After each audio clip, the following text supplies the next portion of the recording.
Welcome to the Fasd Hub's webinar on diversity in fetal alcohol spectrum disorder. Before we start, I'd like to acknowledge the traditional owners of the land on which I sit, the Gadigal people of the Eora Nation, and pay my respects to elders of this land. I also acknowledge the traditional owners of the land on which all of you sit, and note that teaching and learning has occurred in Aboriginal communities throughout Australia for many thousands of years.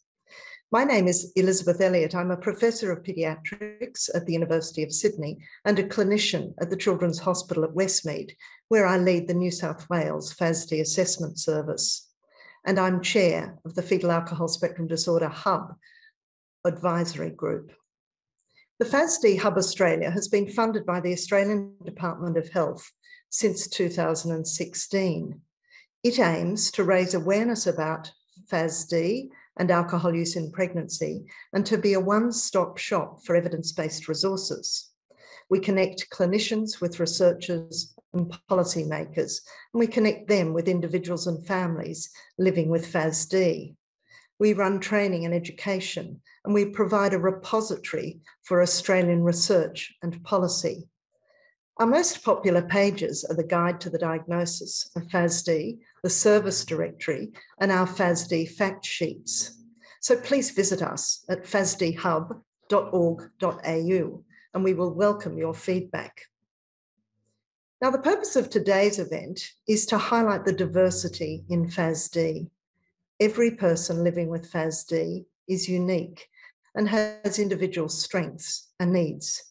Every person living with Fasd has different health problems, different challenges, different life circumstances, and different journeys towards diagnosis and throughout life.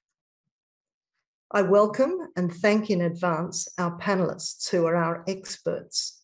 Our facilitator is Kelly Stalker, an occupational therapist and PhD student. Our panelists include Vanessa Spiller and April Wilson, who are carers for young people with Fasd. And Vanessa is also a clinical neuropsychologist. And we also have with us Gilberto Spencer and Jessica Birch, who are young people who will provide their insights into negotiating life with Fasd. And I also thank our producer, Tina Zhang. Now, the webinar is as follows. Shortly, I will pass you over to the panelists to introduce themselves. Kelly will be asking them a range of questions, and then we will be open to a discussion with questions from you. So if any of you have any questions, please put them in the Q&A facility, and we'll come back to that later. Now, just to let you know, this webinar is being recorded, so you will be able to watch it later. We'll send you the link, and we'll also post it on the hub. So now I'd like to hand over to Kelly to facilitate the discussion. Thank you, Elizabeth. Hi, my name is Kelly Stalker, and I'm an occupational therapist and PhD candidate at the University of Queensland. Clinically, I have worked with children and adults with many different needs, though I'm primarily a paediatric occupational therapist, and I've worked in hospital, non-government and private practice settings. My current research is looking at interventions for children and adolescents with Fasd, and in particular, I'm looking at interprofessional collaborative practice and the inclusion of strengths-focused approaches to intervention for these children and adolescents and their families. I'll now hand over to Jessica. Thank you very much, Kelly, and hello everyone. My name is Jessica. I'm 36 years old and I live in Melbourne, land of the Wurundjeri, and I pay my respects to elders past, present and emerging. I was diagnosed with Fasd at 33 years of age. After a decade of declining health and a lifetime of struggles, and understanding my diagnosis, and since diagnosis and learning about the prevalence of Fasd and the barriers that individuals and their families face every day has really compelled me to speak and driven my advocacy around this complex issue. So I hope by sharing my experiences growing up undiagnosed, and what I've learned since, helps raise awareness of the consequences of the prenatal alcohol exposure and minimise the harm. Focused it on empowering people with the correct information so they can make informed choices without the shame or the blame. And I really hope that speaking with people drives conversation and ultimately understanding and with respect to the public perception, and also provide insight for healthcare professionals. I regularly participate in a number of advisory and committee groups and government projects through our national organisations and universities. I was also involved in campaigning for the clear, visible alcohol warning labels.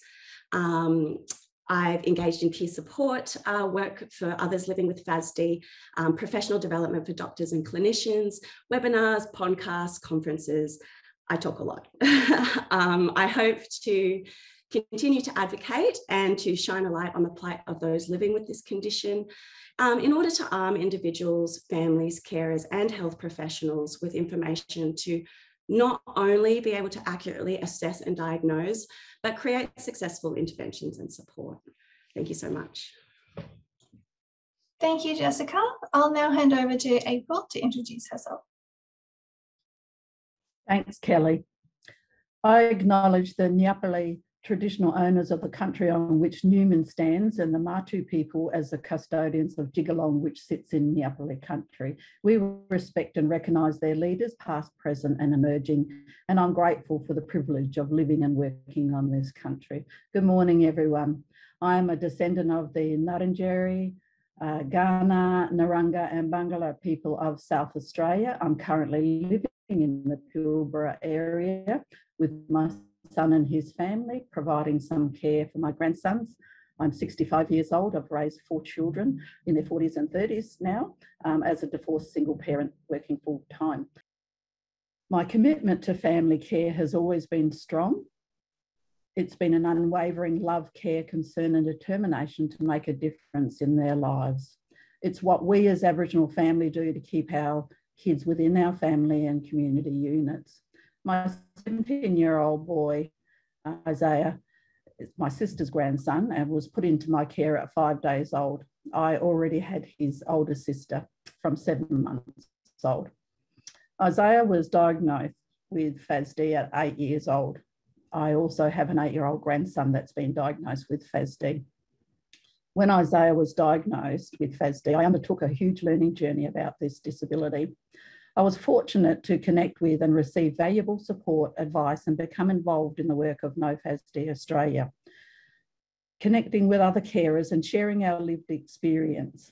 This has enabled me to share my learning, raise understanding, help raise awareness about prenatal alcohol exposure, challenge and inform those that provide support and care to my child. I've become a very strong advocate for raising awareness and sharing our very complex story about Fasd. I participate in national and state consultations and Fasd advisory groups, research, podcasts, presentations highlighting this important issue. I want to make a difference for Isaiah and for my grandson and for others living with Fasd. Thanks, Kelly. Thank you, April. I'll now hand over to Vanessa. Good morning, kia ora, everyone. My name is Vanessa Spiller and I sit here on the lands of the Yagara and Turrbal peoples of southeast Queensland. My journey with FASD is I wear multiple hats in the FASD space. I'm the parent of a now young adult, a 22-year-old who has FASD, but I'm also a clinical psychologist who works with other families and young people with FASD, as well as doing a variety of sort of work in the training and education space. But one of the things that I really enjoy doing is, I guess, being a creator of FASD related resources like books and videos.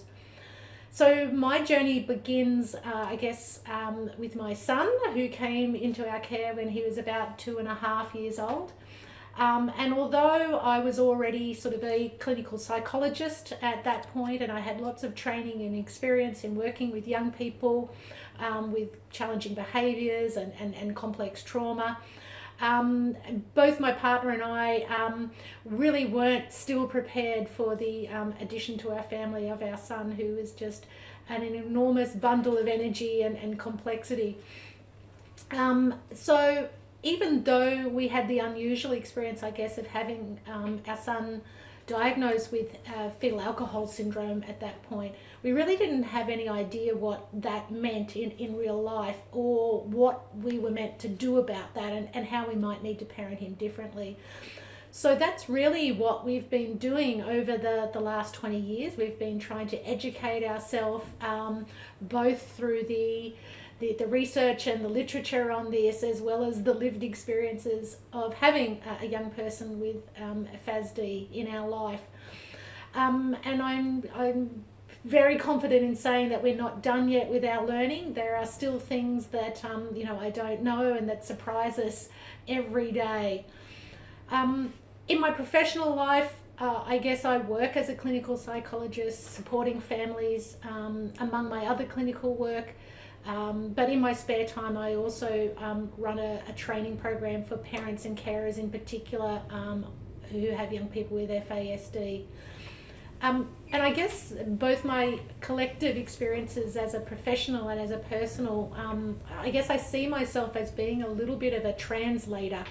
And that my job as a parent and a professional is to sort of take the science and the research that is coming out around Fasd, and then apply that to individual young people, including my own young person who's sitting in front of me, and to take that information and that knowledge and to turn it into the kind of supports and parenting approaches that that suit the brains of the young people that I am around.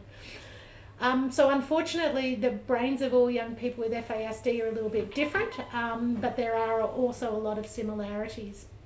So I guess my overall mission really is to improve not only my understanding of my son, but of all people with Fasd, so that we can parent them and support them better across their entire life. Thank you, Vanessa. I'll now hand over to Gilberto to introduce himself. Hello, everybody. It's very nice to meet all of you. My name is Gilberto Spencer, and I'm 36 years old. Regarding my Fasd journey, I think it's quite unique because I have never heard about Fasd in my life until I was 33.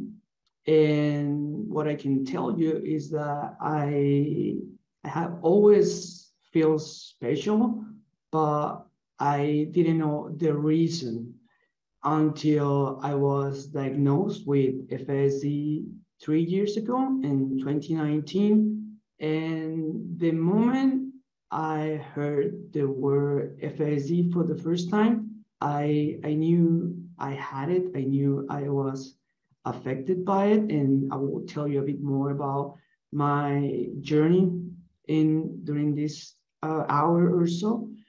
A bit more about myself. I lived in Sydney, but at the moment I'm joining you from Buenos Aires. I'm in Argentina at the moment. I'm originally from Mexico, and I'm also a very proud Australian citizen now. Regarding my professional life, I'm an accountant by trade. I hold a master's in finance and have always worked across different industries, including accounting, finance, banking, consulting, and the insurance industry. And I just want to tell you what's relevant and from this webinar. And when I got my diagnosis, I left my last position at Common and then I founded my tech company, and then left my tech company to start working on my advocacy. I've been doing some advocacy FSD advocacy ever since I got diagnosed, and participating in different events. I also started my own podcast called Wired Differently, where I talk about FSD from my lived experience. I have also started a blog, and I've been creating some content. Also, after my diagnosis, I became a certified life coach. I'm an entrepreneur. I run my own coaching business. And my aim and goal is to show everybody what's possible for a person with FSD. Thank you. I hand it over back to Kelly, I guess. Thank you, Gilberto, and thank you to all of our panelists for joining us today. We'll now have a discussion regarding our panelists' experiences around Fasd. So starting off with their journey to diagnosis. The journey to receiving a diagnosis of Fasd can be a long and challenging process for many individuals and their families. As we know, Fasd can result in individuals experiencing difficulties in different areas, and in Australia, the assessment process can be really exhausting. There's often also limited understanding of Fasd among clinicians. So sometimes it can be hard for families to find professionals who know about Fasd and how to conduct the diagnostic process. So getting to a diagnosis can therefore be a very different journey for everyone. So we're going to hear from our panelists now about their experiences seeking a Fasd diagnosis either for themselves or for their children. So I'll start off with April. What made you seek a diagnosis for your child, Isaiah? Isaiah's cognitive and academic functioning was extremely low. As a parent, I was concerned that he wasn't meeting developmental milestones, and engagement and socialising behaviours from kindergarten were concerning. Hearing and language were very early indicators, and as time progressed, the learning gap became more evident, and so referral for additional supports was sought to address the challenging behaviours, attention concerns, developmental functioning concerns, heightened oppositional behaviours, sleep issue and sensory concerns. So there's quite a bit in his challenges. I value the importance of early intervention and education and wellbeing for positive life outcomes. Raising educational outcomes for Aboriginal children is one of the most important priorities. It's part of a national government commitment to improving lives of Aboriginal and Torres Strait Islander people, and identifying some of the several socioeconomic outcomes that are important to the wellbeing of our people. Some of the targets that I just want to mention include suicide, life expectancy and out-of-home care. And these particularly because they relate to my child. He has suicidal ideation. He's attempted a number of times to commit suicide. He self-harms quite regularly.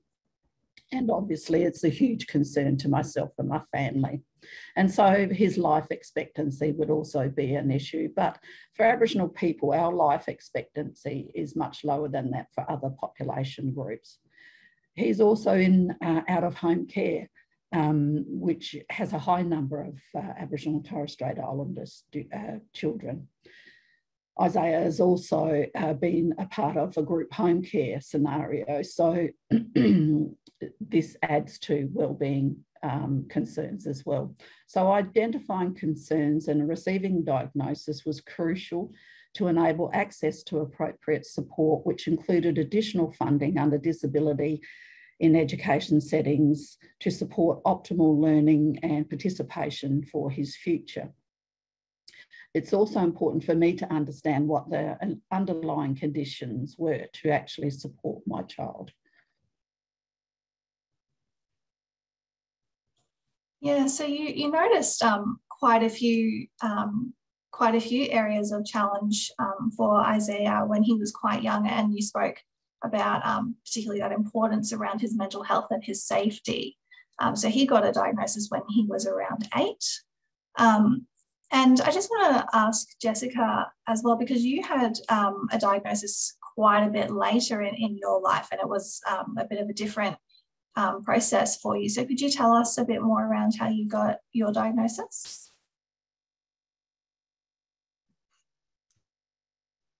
Sure, Kelly, thank you. So for me, growing up, I seemed to meet most of my developmental milestones. I was a very shy, moody kid. I was definitely prone to tantrums. I was a bit of a tantrum thrower, but I didn't really express extreme or like overly disruptive behavior. I was relatively well behaved. I was a people pleaser. I just really wanted to do well in everything, but I was definitely struggling, and I learned to mask very well. I learned to mask what I wasn't understanding. And it definitely took a toll in my life, and it severely, that masking and that lack of understanding and that difficulty definitely impacted my mental health and my sense of self as I was growing up. So for me, my high expressive language tends to hide the deficits that in hindsight were very obvious if you know what you're looking at. The signs were there. And Mum was taking me, my mother definitely noticed a few quirks, and she took me to the doctors and the specialists with her concerns. And later we would learn that, you know, a lot of the things that we were going to the doctors about was the damage to my nervous system.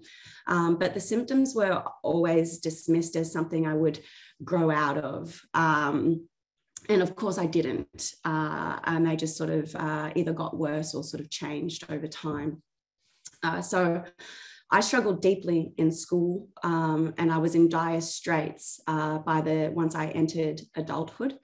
I left home and basically steadily declined in both my mental and physical health until my mother stepped in. Diagnosis for me was a long and quite painful journey. It took 10 years of illness and 4 years of seeking a Fasd diagnosis before my health picture actually came together.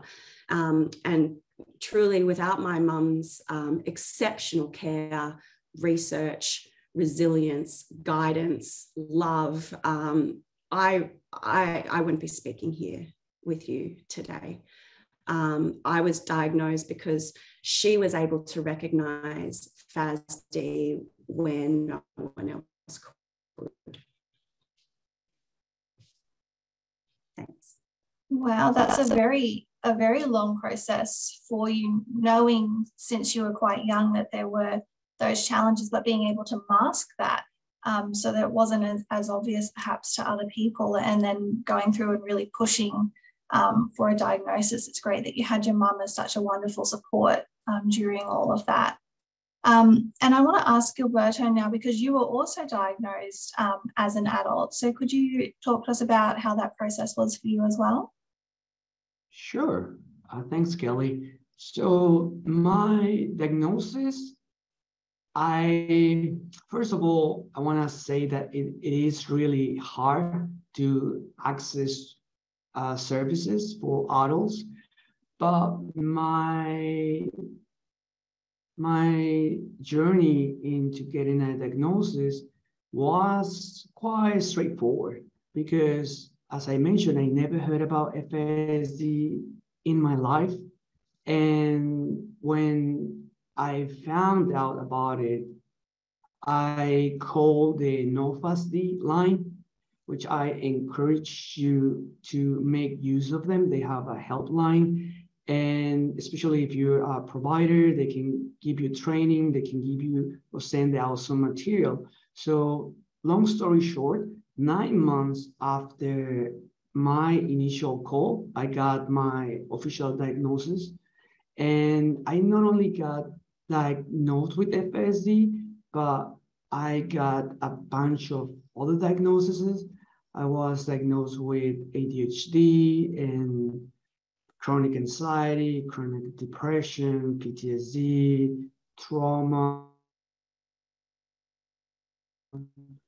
impairment in my hearing, sensory issues, also to have severe impairment in executive functioning, and so many other, I can't even remember it now, but I have to say that I really enjoy the process because I learned a lot about myself, a lot of things that I thought were normal turn out not to be normal.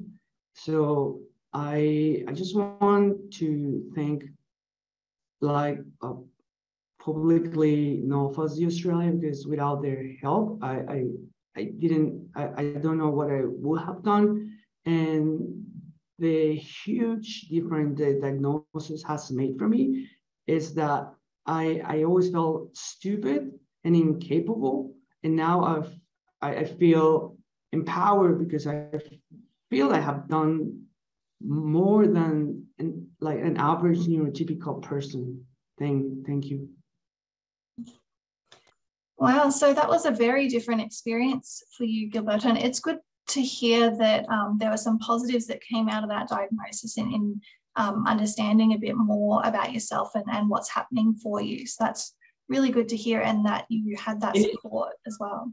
And if you allow me, I also want to thank an angel that helped me through the process. Is a doctor who specializes in FASD in Australia, is one of the few that diagnoses this, and she helped me so much. So I got in touch with her, which she prefers not to be named, but I got in touch with her through Fasd Australia.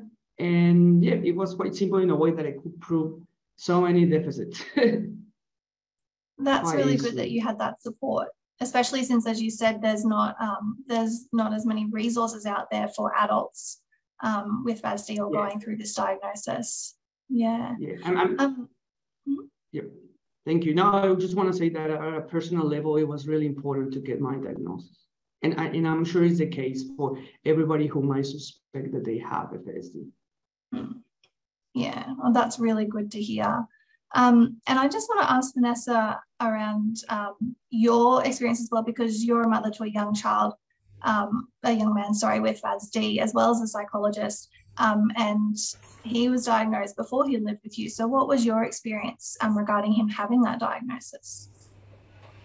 Yeah, we had quite a difficult experience, and when I reflect back on it now, I think we were so fortunate. We obviously were living in an area where we had pediatricians and people who were working who had experience with FAS, which is the diagnosis which came before FASD was used in Australia. So he was diagnosed with fetal alcohol syndrome very early, in the early years of his life. And what was very useful about that was the fact that we knew that there was something going on. The downside was no one could really tell us what FAS meant on the ground. They couldn't really tell us how it was going to impact on him. They couldn't explain what kind of interventions were going to be the most useful for someone with FAS, but we knew that there was something going on and that it had impacted on his brain. And so as a psychologist, even just knowing that was enormously helpful, because it really helped us to get an understanding that he's not going to develop in the ways we would typically expect a young person to develop, and that clearly it is going to have an impact. So we used that information, even though it was quite limited information at that stage, to really dig into. For me, I went to the research and the literature. But I also sort of started to reach out to different people who might know something about this, and started to we knew that he would need some early intervention. And again, there was no early intervention specific for FASD at that time. And I think in lots of ways there probably still isn't, but we knew he would need some early intervention. And so we looked at those areas that he was struggling with, even as a 2 and 3 year old, which were quite a few. He had, similar to some of the things that other people have mentioned, issues with, hearing and with language. He did have some really big behaviours and emotions, and could be quite aggressive at times. and sort of lash out. So we just delved into every form of early intervention that we could get our foot through the door for. And I think that really has paid off in the long run.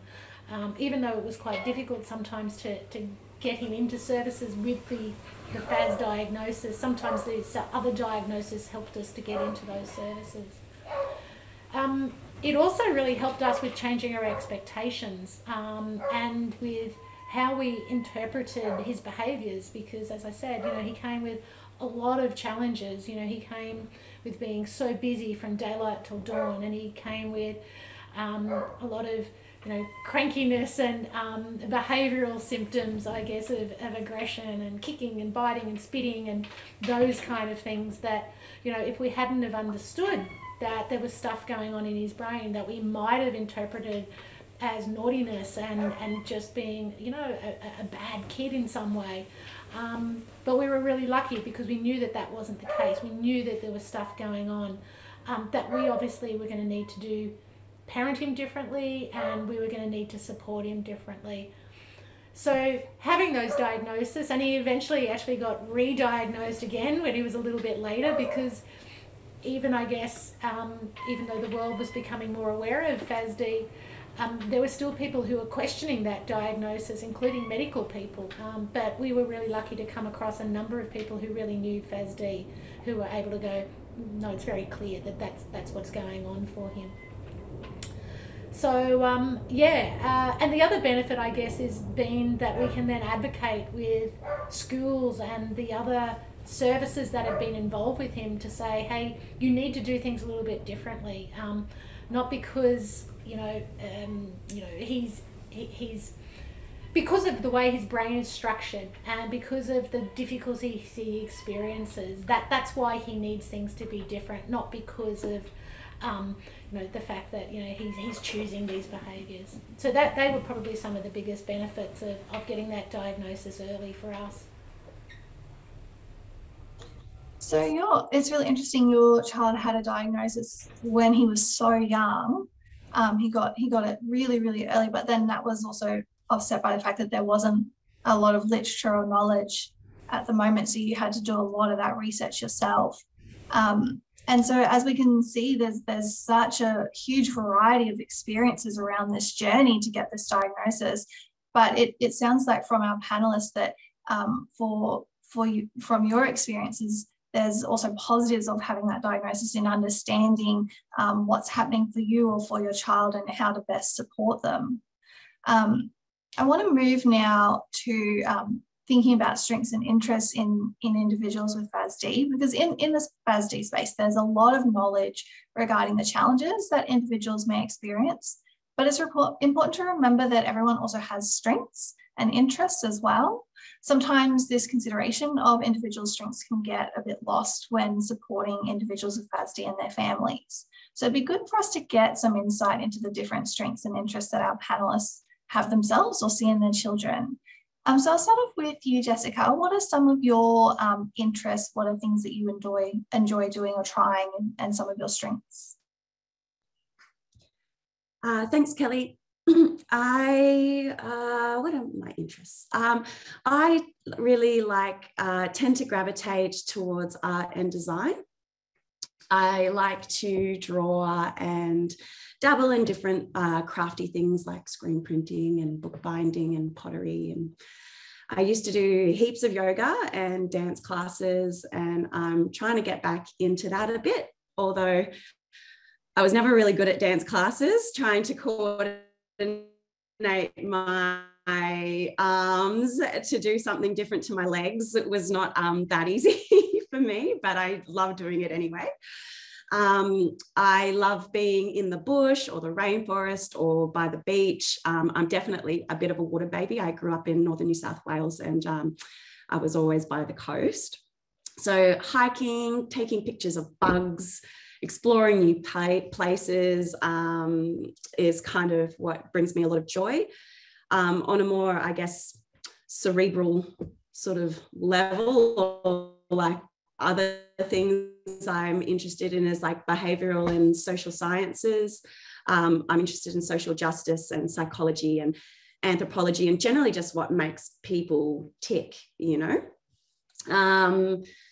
As for my strengths, I feel like I'm quite an empathetic person.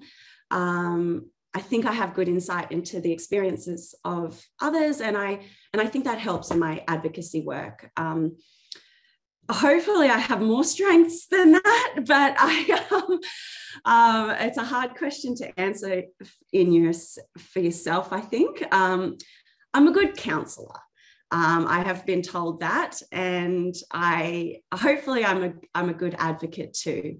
But just on that note, I think more strengths have come out in me since diagnosis, because that completely changed my outlook. It completely changed the way I viewed myself, the way I viewed other people, and it allowed me to heal a lot of the, you know, kind of the trauma from the experiences that I was having without seeing it through the lens of Fasd and what that sort of had done to my mental health. So I think I'm still building myself up. I'm still learning.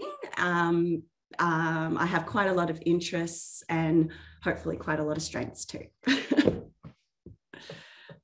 Thank you, Jessica. You sound like a very creative and active person with that caring side as well, and that real push for wanting to advocate for others. So that's really lovely. Thank you. I'll move over to Gilberto now and ask you what are some of your strengths and some of your interests? Thank you, Kelly. Well, when it comes to my interests, I like traveling. I have always traveled. I'm always on the go, and I travel the 5 continents. I have always liked dancing and music. I think music, it helps me remember things. I have discovered that. And I love dancing, even though I now know that I have balance and coordination issues. I don't care. I love dancing. And I'm also very, very happy that we're talking about our strengths, because don't get me wrong, like getting my official diagnosis, it wasn't as happy as I previously described it. It had like I had an emotional toll. I mean, the toll that it took emotionally was hard, and it was bittersweet. But now I really focus on the strengths that we all have, and I want to tell everybody that FSD comes with a lot of challenges, but it also comes with some gifts, and as I call them, not only gifts but superpowers. This is the way that I see it now, because I don't think outside the box. I am outside the box, and now I know that I'm wired differently, and I can see things that are not as obvious for other people, and I think this has helped me to succeed in different roles and in different companies that I have worked, because I always saw the way of do things in a different way, which I thought it would be obvious, but nobody else was seeing it. I also have like a sixth sense for people, for reading people, and you can check out my podcast Wired Differently. I actually made an episode about FSD gifts and superpowers, and I'll give more examples about it. And going back to my interest, now that I've been diagnosed, I'm obsessed with the human brain, and I love learning about it. Thank you. Thank you, Gilberto. That's it's really interesting to hear that music has been really helpful, and I love the way that you've got this outlook around what are the strengths and that come from your diagnosis as well. And you're another one who's very active in advocating in the Fasd world. So thank you very much. I'll move over to April now and ask you what are some of the strengths and interests that you see in Isaiah? Isaiah's got a very strong interest in the military, in particular the army. So he's fascinated with every aspect of it. For example, their equipment, their ordnance. He's brought his own fatigues, ghillie suit, so backpack, and he uses them quite often, but he also wears them several times as well. He does participate in cadets, which supports his interest, and he has very supportive people working with him there, which is wonderful. He often talks about getting employment in this field as well. His other interests are police and fire services. He's loved the sirens ever since he was so little. He's learned to identify each particular siren, and he can imitate those sirens to a very high degree. He actually did a police siren. I lived on a corner block, and he went out and stood there and made the police siren. He came running back inside, a bit anxious because cars pulled over and stopped, thinking that there was a police car coming. So that was a little bit of a lesson for him, but he still makes those sounds now. I think it's a sensory thing too. He also has a huge respect for both, for all of armed services, police and fire services, and they just still fascinate him even today. So his interest is quite strong. His other interests have included the natural environment and weather systems, extreme weather systems, planets and stars and rocks and gems, fascination with money from other countries. He also enjoys photography and video editing, and he makes video clips of family events, which is wonderful because he's very good around putting media into video.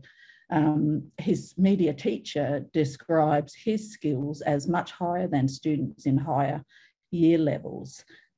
He's also just recently, or a few months ago, won an award for a short film that he actually made where he had to receive a presentation. His strengths, he has strong values around drugs and alcohol, and social justice, so bullying, harassment. He protects others that he witnesses, where he may witness events of this happening, and he will challenge those things and stand up for what's right and wrong, and he talks about this in every scenario you can imagine. So he picks us up as family quite often. He has a great sense of humour and likes to play jokes. So he sat out the front during one Halloween wearing his ghillie suit, holding the bowl of lollies for when people came to the door. He did frighten a few people because he sat there very quietly, then made a movement when they arrived. So that's the level that he will go to at times to play those jokes. He's very protective of family. He's very friendly. He's very caring towards us. Myself in particular, because of my age, he has a bit of anxiety about that. And so he will always monitor what I'm doing, where I'm going, who's around, what's going to happen. And he did that when I went overseas on a couple of holidays where there were volcanoes. And he has a level of interest in volcanoes, but he was very concerned that I was going to be near them, and he didn't want me to go, actually. So because he's been with me most of his life, I'm mum to him. So that's why he's extremely protective of me. He has a really responsible attitude about ensuring my health and well-being is considered. So he's he tells me like he's the adult and I'm the child, that I've got to do this, and you know, you have to do this. So his nature is just so beautiful in a lot of ways, and he just my love for him is just so strong. He's just such a beautiful kid, even though we deal with all of the other challenges. I have an interest in, well, this is what I want to do when I do pass on. I want to be cremated. He's very against that. And I still can't work out a lot of why he's so resistant to that. But I asked him one day and he actually said to me, "Mum, I don't want to have to vacuum you up from the carpet." So his thinking is that I'm going to be in an urn sitting somewhere and that I'll get knocked over. And so, you know, that thinking is typical of kids with Fasd too, that concrete thinking stuff. So you've got to take that into account when you're supporting your child. But yeah, it helped me to understand his thinking. So yeah. Thank you, April. He sounds like a very caring, very family-focused child who's also quite creative and quite entertaining. Yes. And it's great that his interests in the military and police and that are something that he can look towards a career with as well. I'll just ask Vanessa now around what strengths you see in your son, and maybe also if you have examples of strengths that you see in other children with Fasd that you've worked with. Yeah, just listening to April, I see so many similarities with my son across so many different areas. You know, the sense of humour and the love of jokes and the very strong moral compass, particularly around things like drugs and alcohol. And I guess these are things that other parents also report to me as strengths in their young people too. But my son's particular interests, I guess one area that he has always been really good at has been his sort of gross motor skills and his ability to use his body. He's incredibly, even when he was very young, you know, he was really strong and he could climb the door frame, for example, or pull himself up onto the kitchen bench, even when he was 2 to 3 years old. He was incredibly strong. So physically he's been very capable and very coordinated, and he has had a long-standing interest in wheels, which probably sounds a little bit odd, but we'd just get mesmerized by even looking at the washing machine going in different cycles. He would watch the wheels on his bike. He would like the wheels on cars, wheels on trains, all of those kind of things with, you know, motion. And so that was something that we really saw as an interest in him and got him into very young. He pulled his own training wheels off his bicycle when he was about 4. And has been an excellent bike rider, scooter rider, and currently mountain bike rider ever since. And he's very good at it. Like, it's an area that keeps his attention and his concentration. It gets him outside. It gets him interacting with other people of all different age groups. And in that environment, it's been wonderful for him because it's really helped him develop a good sense of self-esteem.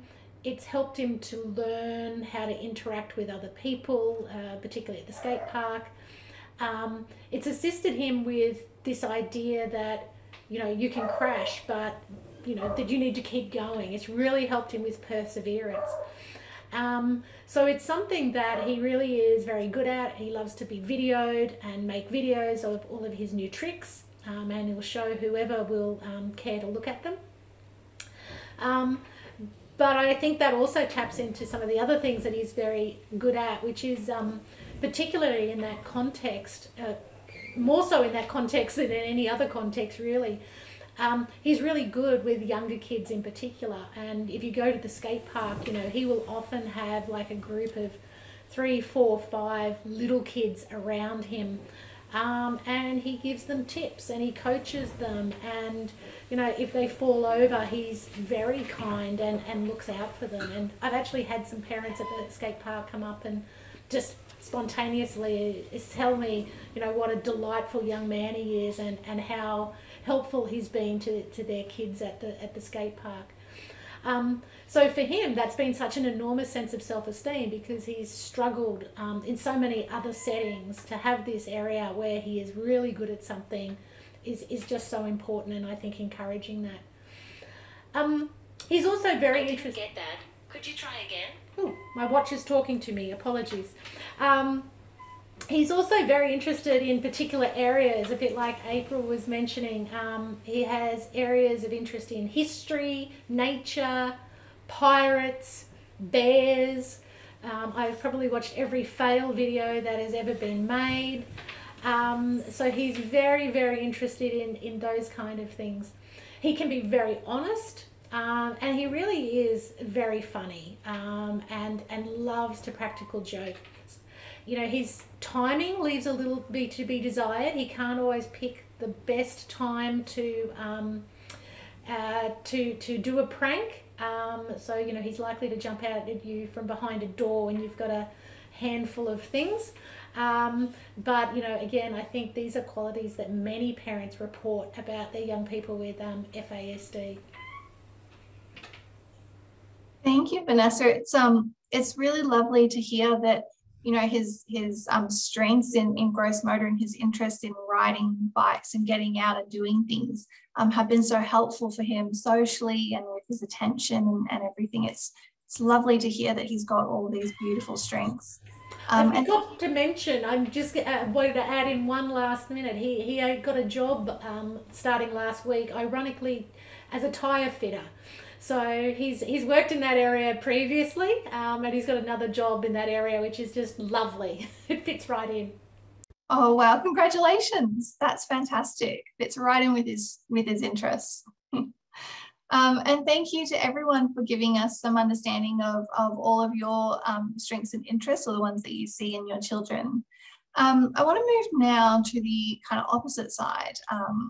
In that FASD is quite a complex disorder, and it can present many different challenges across lots of aspects of life. So remembering that everyone with FASD is a unique individual, they often experience their own personal challenges.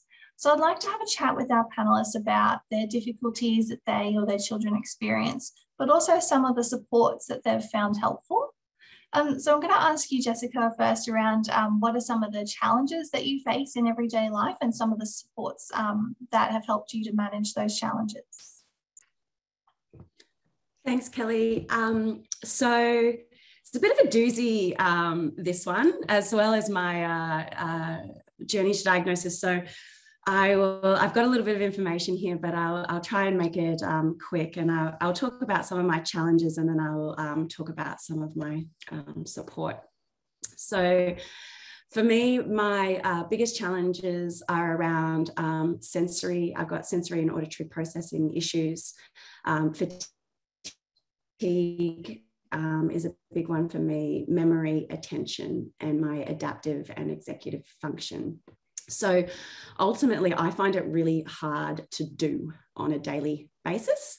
So building and maintaining a routine around my goals and responsibilities and my desires is really hard to do independently. I have a lot of personal goals. I have a lot of advocacy goals.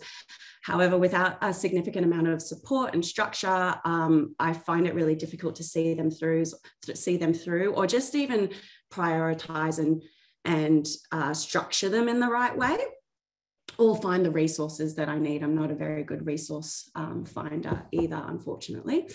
So I deal with a lot of frustration around wanting to engage in more activities and achieve more things in my life, and just be in the world, experiencing people in new places and stuff, but I do find it quite difficult without support.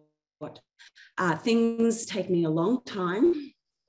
I quite slowly, and getting through tasks takes me much longer, and much longer, significantly long. And I find something for me is that I find that the energy it takes to maintain my everyday responsibilities, so like house chores, bills, emails, my appointments, my sort of health appointments as well, stops me from being able to really incorporate things in my life that bring me all the joy and makes me feel like I have a really full, well-rounded life.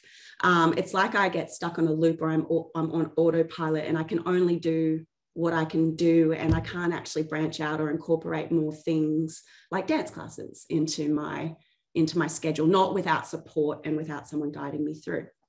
So fatigue is a really big one for me. Before my diagnosis of FASD, I was diagnosed, of course, with anxiety and depression, but I was struck down with quite severe chronic fatigue syndrome. And I also have a diagnosis of postural orthostatic tachycardia syndrome. I have disordered sleep, of course, and I need a lot of downtime, a lot of time to transition into tasks. I need to do a lot of pacing to sort of maintain and to regulate. I've struggled a lot with my adaptive function, and just engaging with my peers and forming lasting friendships has been a struggle throughout my life, and something that has caused great sadness and long bouts of loneliness. Becoming incapacitated with CFS kind of made my world smaller in this respect, and I feel like I missed out on a lot of my 20s. I was sick for most of my 20s, and I missed out a lot on those social aspects and those that ability to sort of mingle with my peers. Not that I was very good at it. I wasn't very good at it. But there has definitely been improvement in this area, but I don't get a lot of opportunities to socialize, and I would like more. I have a lot of sensory and auditory processing issues, like sound, light, noise, textures. The light on my face is actually quite bright for me. I've got some special glasses, but I'm not wearing them because they just had a lot of glare on the screen. But I'm sensory avoidant, and I'm sensory seeking. I touch what I like, and I don't like being rained on or walking in the grass in the dark. I don't like those things. Don't make me do them. I don't like it. So I'll try and quickly tell you about some of my supports. The sensory issues can really make or break my day. So sensory support is very helpful for me. Dim lighting, minimizing competing sounds. I have light blocking glasses, like I mentioned, noise cancelling headphones as well. If my environment is taken care of, my executive function is much better. If my environment is not right, I can really struggle. I use a lot of aromatherapy. I've got it going on in the background to help regulate me through this webinar, and I highly recommend aromatherapy. And I engage in different therapies. So this is the crux of it. I'm going to finish up. So this includes a neuropsychologist that incorporates acceptance and commitment therapy into her sessions with me. I do talk therapy, and until recently I was doing art therapy, and I hope to start that up again. I really love art therapy. I find it incredibly beneficial for me. And I find having various people to talk to in these different sort of modalities has been really healing and really helpful. I do physio to increase my stamina and strength, and it also supports my brain function, and I do that to deal with my fatigue. Having a person there to help me get through my tasks is infinitely beneficial. So the concept of the second brain is something that deeply helps me and that I need absolutely need it to move forward in my life. I have found it very difficult to find a support worker who is Fasd informed. And it's tricky. Many health professionals assume that because I can articulate my needs, I can do the work to fulfill the needs. And this is not the case. I can say it, I can't necessarily do it. People I engage with often don't realize how much cognitive support I actually need. Mostly because I speak well and I can't see the deficits. I assure you that they are there. I have often been left a bit more frazzled because of that, but I'm really, supports are life-changing for me. I have just started engaging with an OT, which I haven't done for quite some time, to help me combat some of the issues that I'm finding with support work. And I'm really excited about that. This is a person that will be seeing me weekly in home, and I feel like I can move forward. It's really great. That's really great to hear. Thank you, Jessica. I think it's so important for professionals to think about, like you were saying, just because you can articulate what you need doesn't mean that you can actually do what you need to do to fulfill it without that extra support. And thinking around those, really setting up that environment to be really right for you, and then having that support person as well to help you with your activities. So thank you, Jessica. I'll move over to Gilberto and ask you what are some of the challenges that you face and some of the supports that you found helpful. Yeah, well, when it comes to the challenges that I face, I'm going to focus on the ones that come up daily. And I mentioned quite a few of the diagnoses that I got, but same as Jess, I think I'm a very slow person. I think about myself, of my brain, like a old computer, because while you might be able to open like 20 tabs on your browser, I can only open one. So that everything takes me longer. And also sleep is a big issue. My sleep cycle changes quite a lot. My long-term memory is a big issue because I remember things on bullet points. I cannot go back to them. I remember things as if it was something that someone told me, but not something that I did. And I think about, but when it comes to the supports that have helped me, and this is quite surprising because this is something that nobody told me. Again, it was the same as Fasd. Nobody told me, I never heard it before, but the supports that have really helped me and changed the needle, it's been coaching. So when we talk about coaching, it's pretty much metacognition, and it has helped me so much. And I'm so lucky to have found it that's why I become a coach myself. So I want to help other people. But what I think about it's that the brain is the cause of all of our challenges, but the brain is also the solution.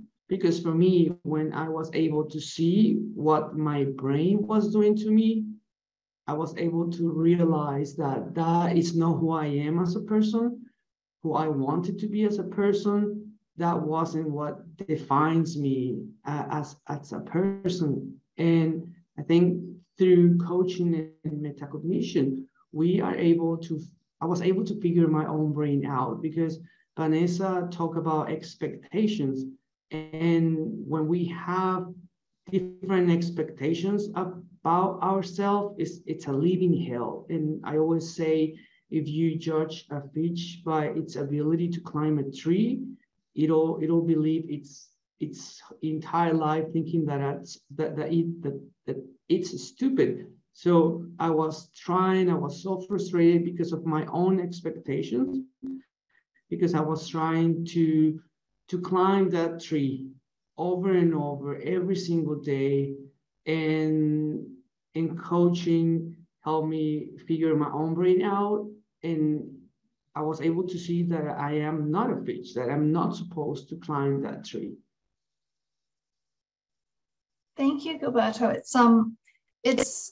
I really liked your analogy of feeling sometimes like an old computer and needing to have that extra time to be able to do whatever it is that you're doing, but that coaching approach has been so beneficial for you, and that's really great to hear and helpful for professionals in particular to know.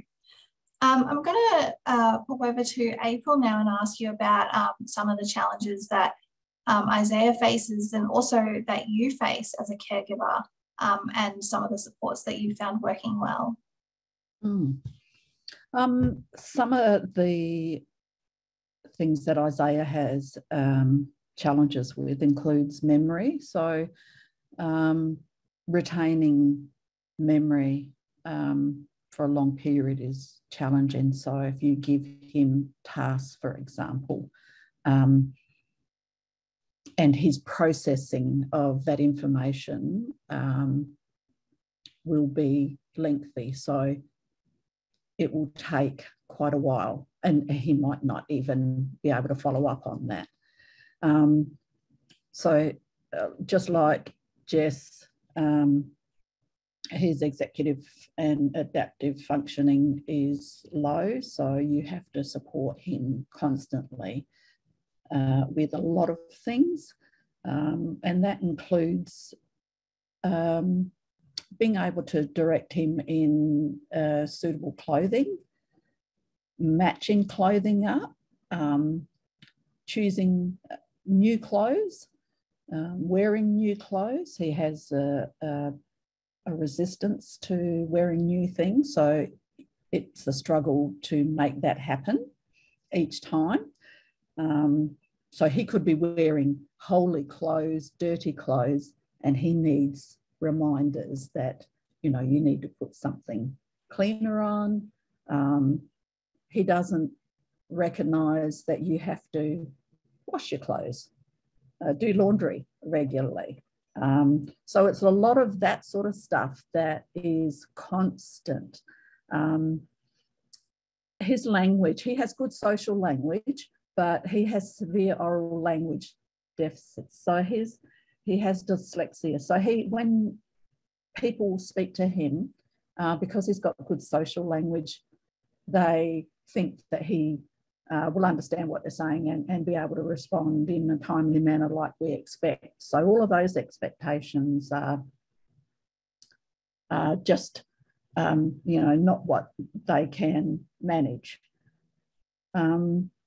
He has anxiety, although not diagnosed formally with anxiety, but some of the things that he used to do at home, at night particularly, you remember you've got to put the bin out for the next morning collection and it's nighttime, and I've often done that. So going out the front of my house in the dark, he'll get very anxious about, and he'll follow me out and, what are you doing? Get back inside now. So it's very stressful for him.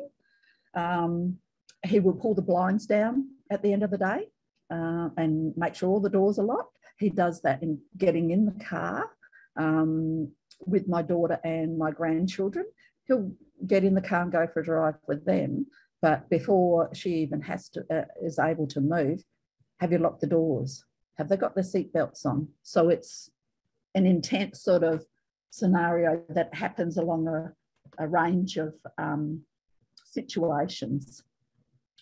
So sensory things often are quite challenging throughout the day. He's unable to self-regulate really well, and yeah, expectations. People think because he looks like everybody else, he's going to be able to operate at that same level, and so there's a lot of challenges there. Challenges that I face as his mother, well, Since diagnosis, the lack of awareness within our community about Fasd was just a big eye-opener for me. In particular, the surface level understanding, not really comprehending the complex nature of Fasd, and so providing advice, resources and the constant support to the sectors like education, health, police and community. And these are all the areas that I've had to engage with for him to build their understanding so they're able to provide the right informed Fasd care and support. So wherever it was needed, Isaiah played school soccer, for example, with a friend of his, and it was only that friend that it was the reason why he did that. But he's not able to engage in sports like the way we normal society can. So that was a struggle. So having to inform that coach about expectations and what he could actually do.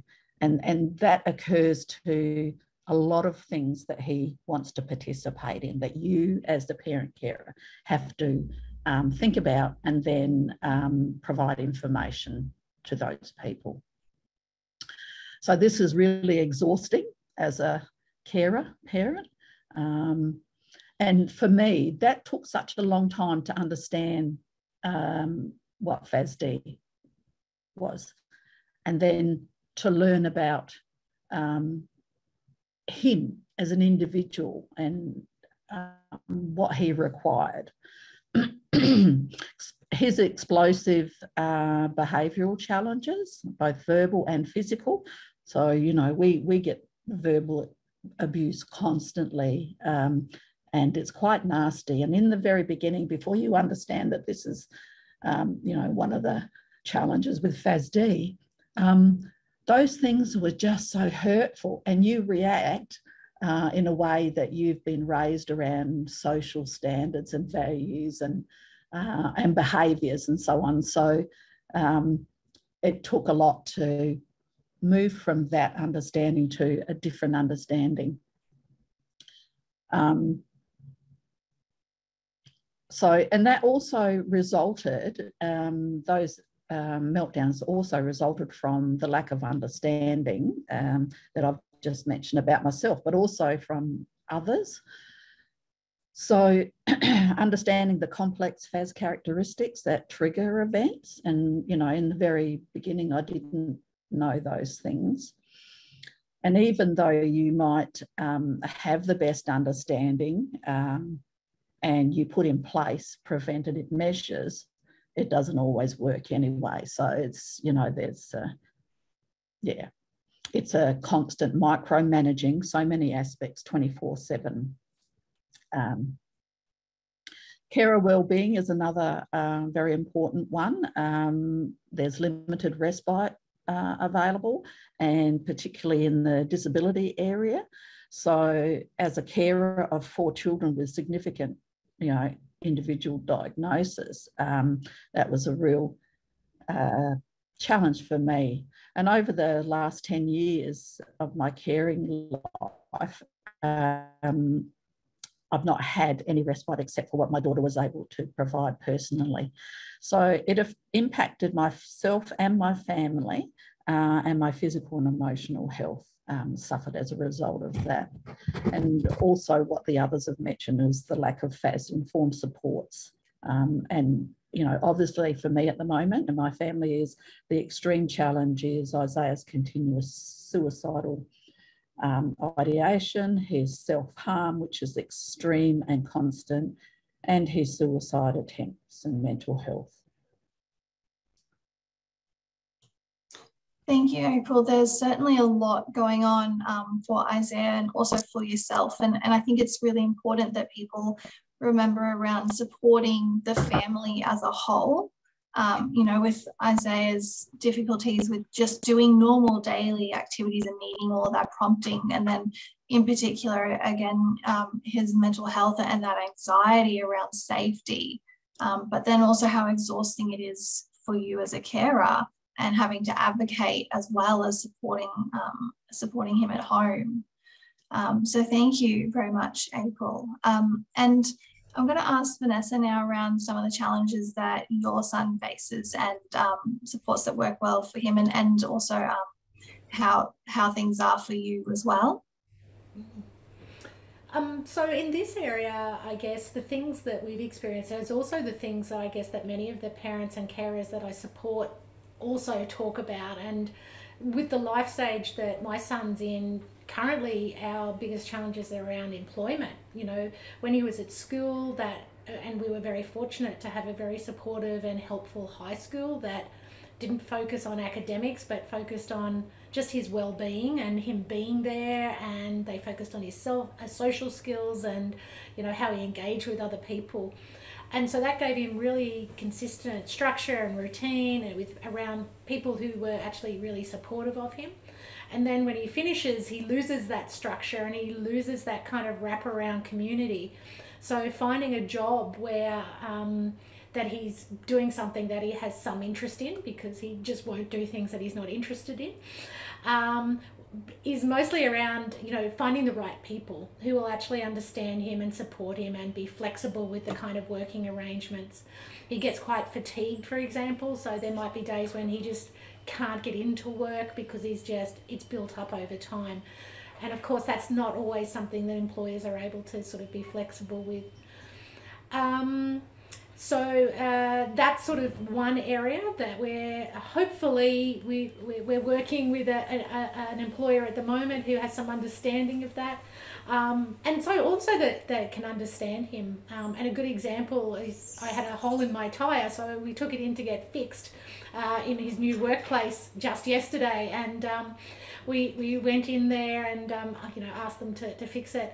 And it was towards the end of his workday, so he actually left halfway through getting our tyre fixed because he finishes at 3, and that's the rule. So again, you know, some employers might see that as, you know, rude or skivvying off or, you know, being a bit lazy, but he was just being very literal and very concrete. And I guess you have to have an employer who can understand what is what and pull that stuff apart.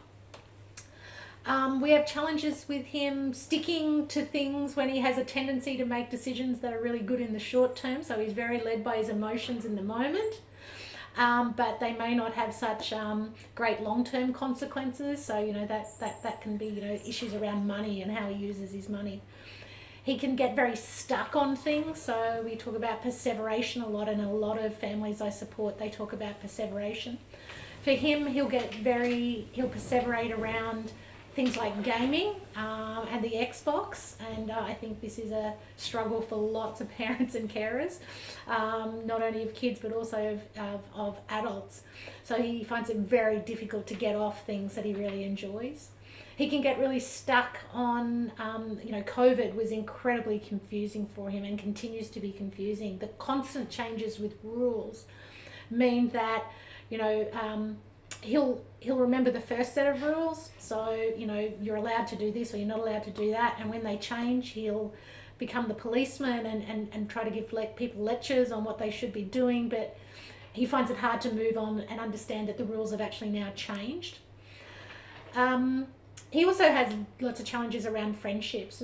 Not so much making friends, because he is funny and quite engaging, but he has a lot of difficulty keeping friends because he can be really blunt and direct, and because he doesn't do things that he is not interested in, and hasn't quite understood the idea of sometimes we do things because it's nice for other people. So they're probably some of the big areas that we struggle with, and that again lots of parents and carers tell me about. For us, the NDIS, even though I know it can be a really difficult experience for lots of people, it's actually been incredibly helpful for us, and in particular finding the right support workers.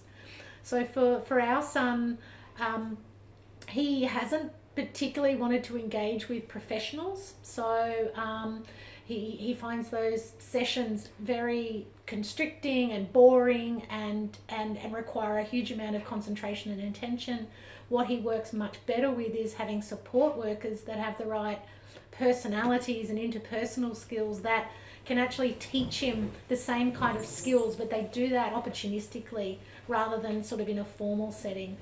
So some of our best support workers have been, one of our best support workers was someone who actually started as a cleaner with us, and she was just so well able to engage with him and involve him in decisions and encourage him to do things that, she went and got registered as a support worker, and then helped him with a whole range of other things. So they're some of the things that I found really helpful. The other thing, I guess, that my work with parents and carers tell me is just the supports for parents and carers, and just being able to connect with either professionals who get it, who they don't have to explain the entire Fasd diagnosis and journey to, but that have an understanding of what that is, but also being able to connect with each other so that they don't feel so alone, and they don't feel isolated, and they don't feel like they're the only parent in the world who's having these difficulties. So those kind of connections, I think, both formally and informally, are super important. Thank you, Vanessa. I really liked how you talked about thinking around the employment side of things. We know a lot around needing people to be aware of Fasd and understanding it in many different contexts, and that employment as well, particularly with the more literal thinking and the communication side of things.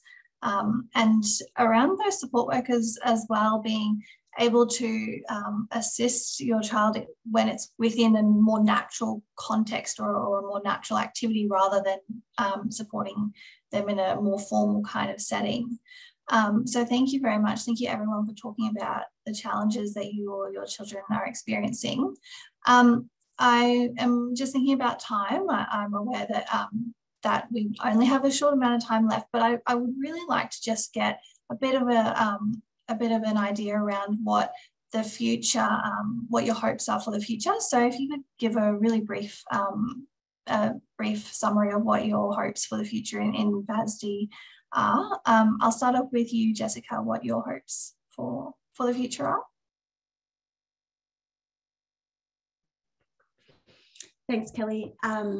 Make it short and sweet.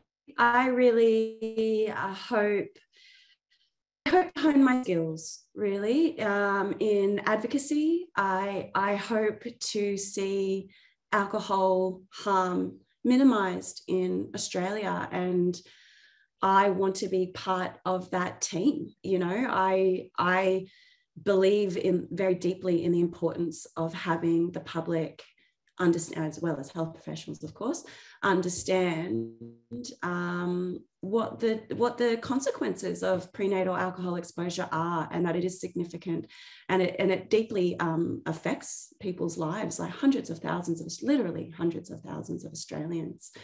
And I want to be part of this community of wonderful people that shines a light on this, that removes stigma and opens the conversation for intervention and support and harm minimisation. So I hope to do that alongside sort of also healing myself and expanding my world through support. And I'm very, very grateful that I have a diagnosis where I can now be given the tools to shape my life. Thank you very much. Thank you, Jessica. And that is such an important part, that harm minimisation as well in the future. Thank you. I'll ask you, April, now what your hopes are. Understanding the impacts of Fasd on mental health across the health sector in particular, but broader, obviously. And given that my child does all of these, the fact that he's an Aboriginal adolescent, he's got an added risk factor as well. So that's really important to me. Apart from that, a Fasd-informed universal management strategy, something we've talked about a bit. for me, you know, a critical care response mechanism or plan responding to all of these incidents is important, because we as the family have to deal with that fallout. Hospitals, they may end up at the hospital and be treated physically, but they're not considered mental health issues. And there is research going on, and that indicates there is a connection with Fasd. And the level of numbers is high. So to have a strategy that meets and supports families in this way when you've got a very extreme circumstance like that, for me, would be a supportive mechanism. Education systems recognising the complex nature of Fasd and its implications for complex learning difficulties. Fasd education incorporated in teaching degrees and other relevant fields, special educators, disability, for example. And if education is one of the key priorities to positive life outcomes, then education reform should be a priority that's reviewed regularly. And I just want to mention the Department of Education in the UK did a complex learning difficulties and disabilities research project. And the project feedback indicated that educators were struggling to meet the complex learning needs of students with complex learning difficulties and disabilities. So, you know, they stated that children coming into schools now with needs more complex than ever seen before. So this was my experience too. The amount of work that I had to do with my child's school was so heavy, but it took a good couple of years for them to get to a point of understanding where they needed to change things like the environment, about the school structures. When you think about behaviour as a significant part of some people living with Fasd, then, you know, their behaviour policy is not appropriate for a child with Fasd, for example. So, and their processes. So my child went through suspension, exclusion, and going to behaviour services. So, you know, it's a lot of system things, I think, that need to change across a range of sectors. Yes, definitely. And that so much importance around the knowledge and understanding of Fasd across all these different systems, and particularly, like you said, around raising awareness of the mental health challenges that individuals with Fasd can experience. Thank you, April. How about Vanessa? Can you talk to us about your hopes for the future? Yeah, I want all the things that April wants. I think that was a great answer. It just covers so much scope. I guess in addition, you know, what I want for my son is interdependence, and I want him to have a strong system of supports that can follow him over the lifespan, that doesn't stop when kids stop being kids and they're adults, so that, you know, he can contribute to the community in a way that's meaningful for him. My hope is that, you know, he will have the things that other people have, which is meaningful relationships with people, and that he'll continue to feel loved and supported, so that he can do that in, you know, with relationships he's in as well. But I guess in general, what I really would hope is that FASD can be better recognised, so that both individuals and their families with the condition don't feel so alone. And so they can actually get the supports that they need across the lifespan. That's kind of what I would hope. Thank you. Yes, I liked how you talked about supporting individuals with Fasd to have that really meaningful and full life, and to not be feeling so alone. Thank you, Vanessa. And Gilberto, I'll just finish off with you about what your hopes for the future are.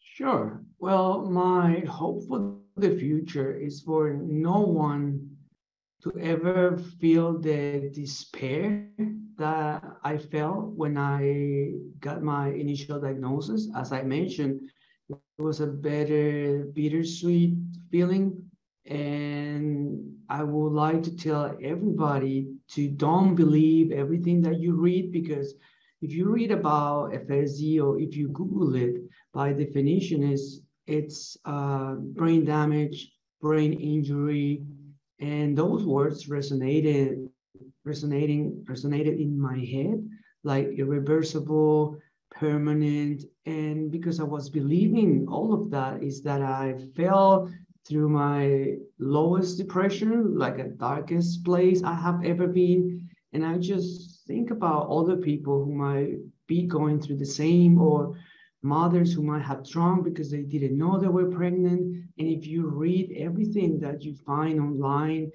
that makes you feel horrible. So don't believe everything that you read about it. I want everybody to know that that's not true, that our brains are not like set in stone, that we will have room for improvement within our limitations.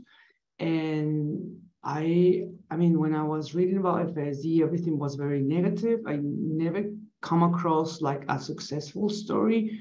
And that's why I want to be a successful, like a role model for other people with Fasd, so I can give them hope, so I can prove to them what's possible for someone with Fasd. I have improved quite a lot my executive functioning, regardless of being diagnosed with a severe impairment on it.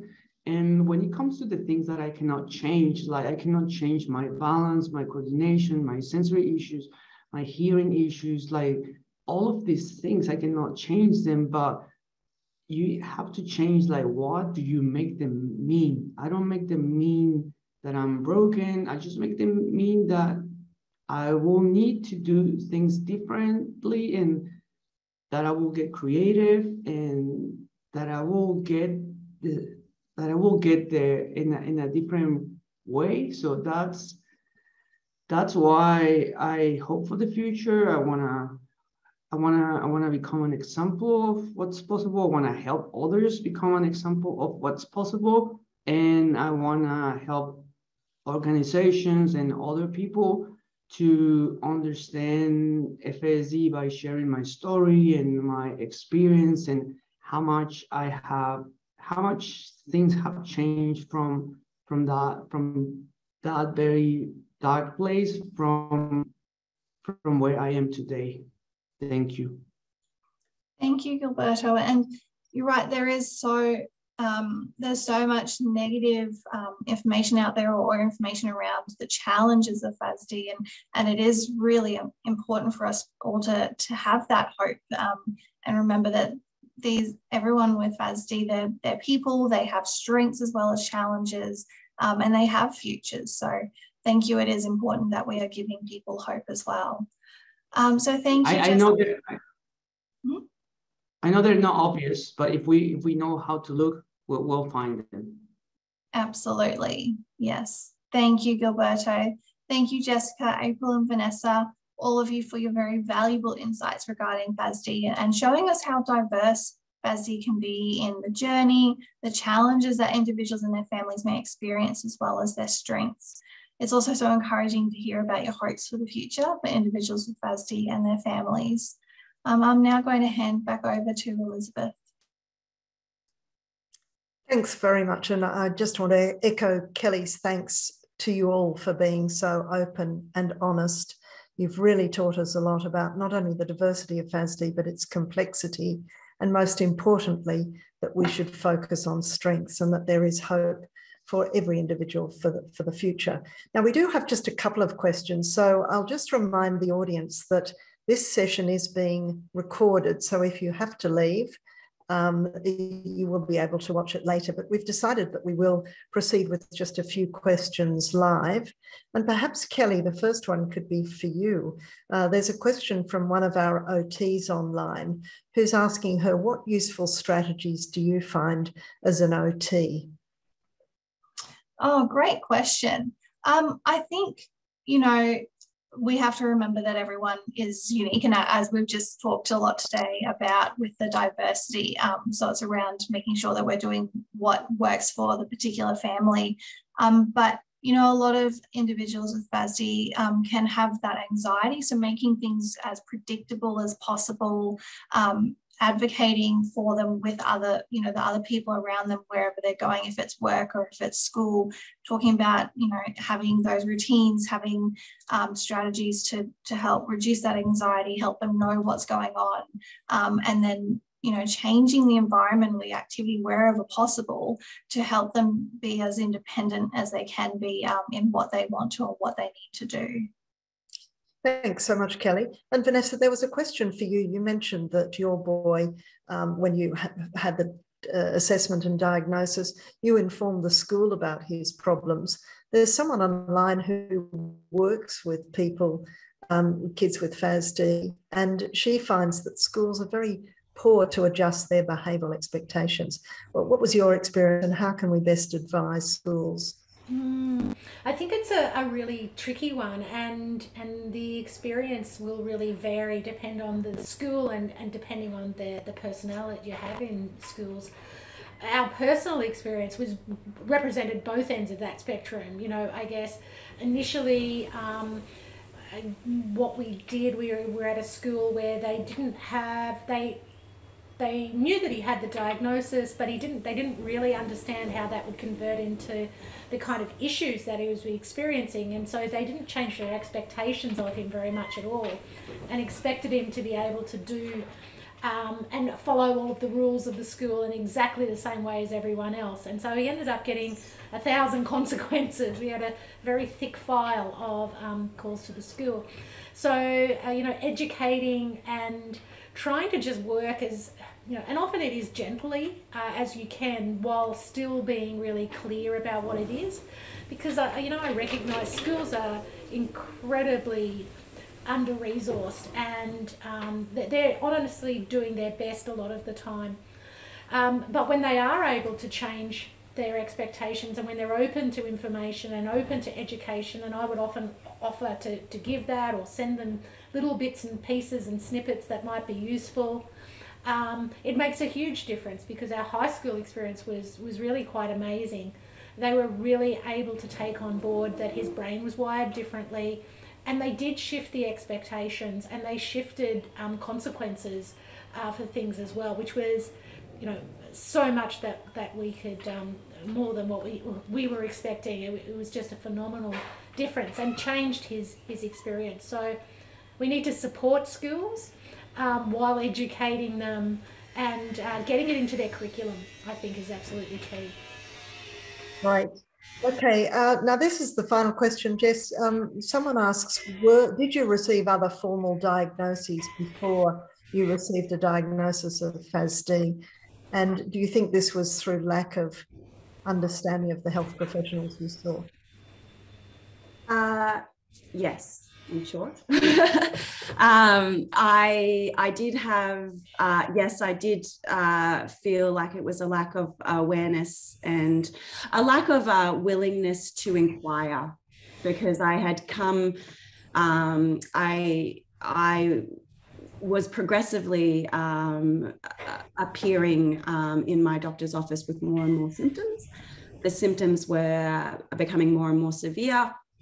And it started with, you know, migraines, gut issues, pain in my joints, debilitating fatigue, brain fog, heart palpitations, all sorts of symptoms. I had lists of like pages of long of symptoms, and they just were not investigated as being significant symptoms, or that the symptoms that related to each other. And so I couldn't get a lot of in those initial in the initial 5 years with the clinic that I was at. I really foundered because I wasn't getting that sort of care. So what sort of happened to me is that all the issues that not only the cognitive issues that I was having, but also the physical issues that I was having was blamed on anxiety and depression. I was given a mental health care plan. I went down the route of having mental health issues, which, look, I did.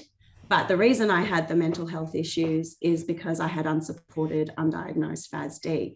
And that took a while. And that experience really is very typical of many people. And I think we would all urge clinicians to think about alcohol as a potential exposure in pregnancy, and to ask and really to pursue that as a possible diagnosis while excluding other causes. So look, we're going to have to wrap up now. So thank you all very much for participating, and thank you, Tina, for helping organise today. So please visit the Hub to learn more about upcoming events and conferences. If you have any more questions for your panelists, you could contact us at contact@fasdhub.org.au. So finally, thank you everyone again, and I hope you've enjoyed the webinar as much as I have and learned as much as I have, and that you'll be able to enjoy it again on the Hub.